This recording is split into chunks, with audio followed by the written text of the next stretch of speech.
late 1980s and well into the 1990s, millions of school children belonged to one of 12,000 Just Say No clubs. Perhaps you did. If so, then I'm pretty sure you watched this video.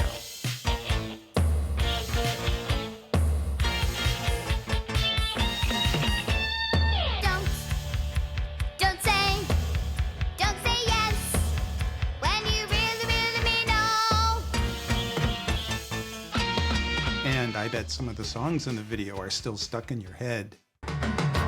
Listen to your body talk. Listen to your body talk. It's got a language all its own. It's like a friend calling on the phone. I can do, I can be, I can do anything I want. I can say, I can choose, I can do anything I want. We care about you.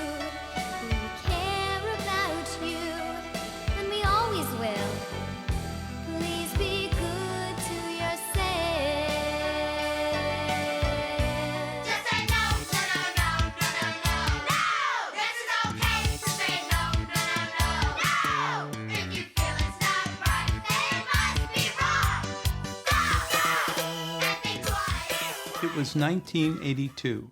First Lady Nancy Reagan visited Longfellow Elementary School in Oakland, California.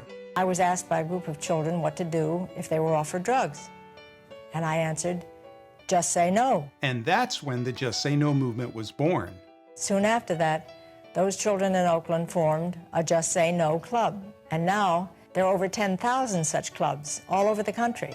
The Just Say No Foundation was launched in May 1986, and immediately they began planning their first national Just Say No week for the following May, with 2 huge kickoff rallies and media events in Los Angeles, with First Lady Nancy Reagan and thousands of school children. At the same time, Just Say No was looking for the perfect song to open these events.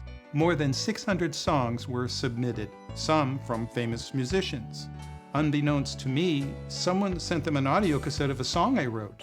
Just Say No contacted me, said they loved my song, and invited the kids who sang it to perform it at their 2 upcoming kickoff rallies and media events in Los Angeles. My song, It's Okay to Just Say No, was performed for the first time on May 13th, 1987 at the Universal Amphitheater in Los Angeles for 6,000 screaming school children, First Lady Nancy Reagan, TV stars like C.V. Barnes of Starman and Soleil Moon Frye of The Punky Brewster Show.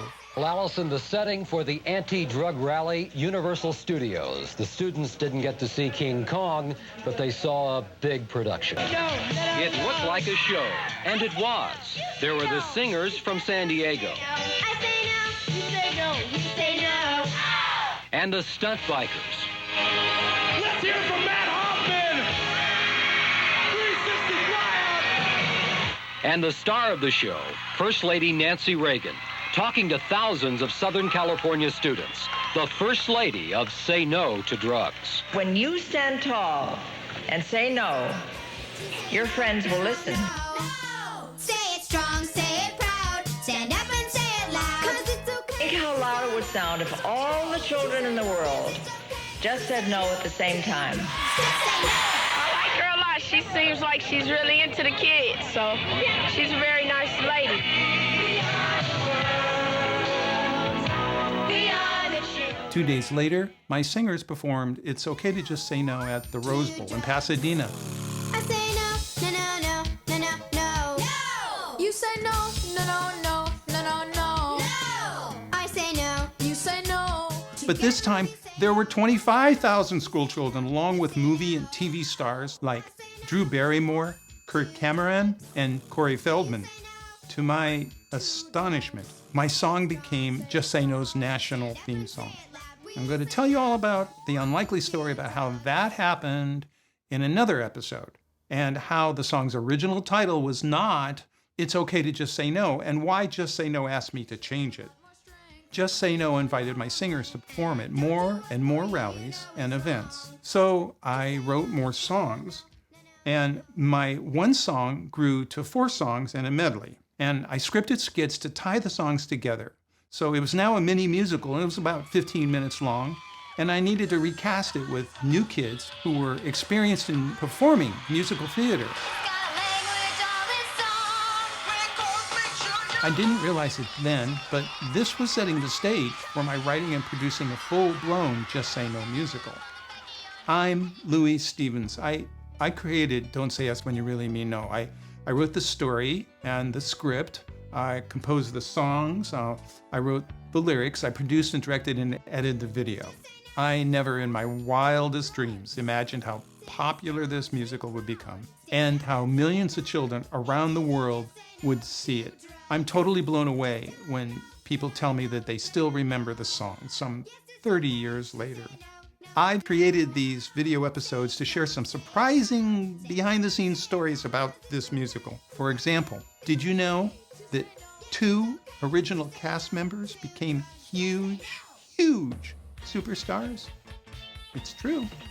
Some of the most unusual stories are about how the 11 songs in the musical were created.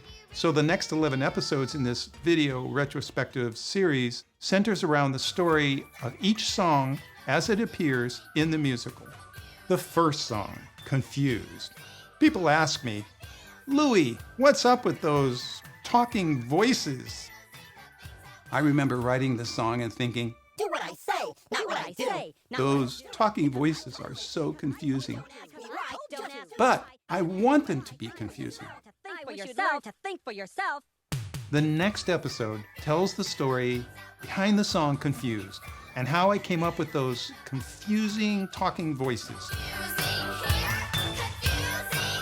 And I'm going to finally reveal who did those talking voices. Don't talk with your mouth. Don't talk with your mouth. Don't talk with your mouth. Just goes in the other ear. Just goes in the other ear. And how many times do I have to tell you? These are the best years of your life. These are the best years. Why don't you grow? Why don't you grow? This is not a social club. This is not a social club. This is not. If you want to be treated like a star, you better start acting like you. You better start acting like you. You better start acting like you. You better start acting like you. Have a nice day. It's so confusing, the messages that we get.